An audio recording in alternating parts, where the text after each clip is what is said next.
What would you do different and what would you keep the same about your past experience investing in that type of product?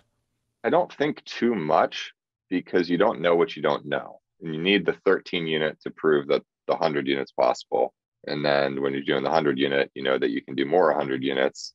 And you know that you can sort of systematize and lean out some of your management practices, figure out where you can charge additional fees for different things. In training in California, you don't know how you're going to make it through, a 6 or 9 month training program where you're just getting beat on every freaking day. You're running, 6 to 8 miles a day, doing all sorts of awful things, 2 mile ocean swims at night and whatever. So, it was suggested to me that the goal should just be to make it to the next meal.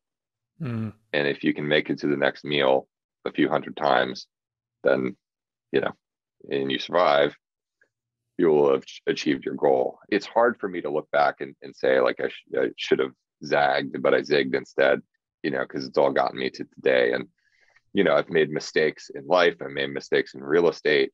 In my flipping days, I had a few that lost money and it was tough to pay those back. But, you have to do it. You have to do the right thing. You have to learn and just move on. But for the purpose of your audience as fellow lead sponsors, particularly in the small multifamily, I'll hit it again. I think being an absolute master of valuation in your little corner of the world is key.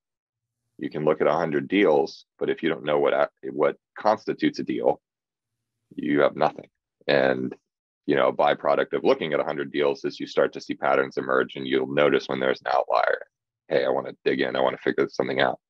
The other thing is, your network is your brokers, your wholesalers, your real estate agents, your residential real estate agents. A lot of the smaller stuff was purchased from residential real estate agents, and those are my favorite because they don't know what they're doing half the time. So you go in, and if you're more certain and you've got data, and you are sort of putting them under your wing and saying, "Hey, this is how it's going to go. We're going to figure this out," and negotiate some great seller financing deals, some great basis deals from brokers that didn't understand the valuations in the asset class that they were listing, which is pretty cool. And lastly is your team. If you're going to be in the small multifamily space, you've got to have your property management sorted. You got to be able to rely on them. Don't nickel and dime them. Pay them well. It's a very hard job. Same thing with your contractors. And if you can arrange that team and you can arrange your capital, you can keep growing in that space. Hmm.